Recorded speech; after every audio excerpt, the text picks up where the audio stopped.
বান্দাকে পুরস্কার দিব, লা ইদিউ আজরুল মুহসিনিন, আমি মুহসিনদের আদরকে জাযাকে নষ্ট করব না, অবশ্যই আমি তাদের পুরস্কার দিবই। যারা এই রমজান মাস পাইয়া এই যে বাজারের মধ্যে মার্কেটের মধ্যে মহিলারা পেপার হইয়া মার্কেট করছে, এগুলা গুনাহ হইছে না ভাই? রোজা তো রাখি নাই। হ্যাঁ, আমি অবাক হয়ে যাই, আমার চোখে দেখা এই রমজান মাসে দিনী প্রতিষ্ঠানের মধ্যে দাঁড়ায় আছে গদগদ করে কুত্তার মতো বললে চলে, এইরকম ভাবে পানি খেলে কিভাবে সম্ভব? প্রকাশ্যে গুনাহ।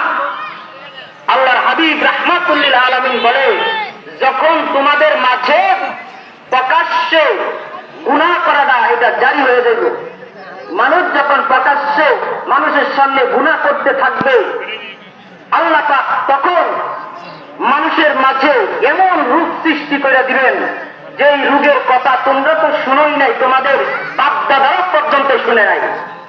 এইরকম রূপ তোমাদের মাঝে দিয়ে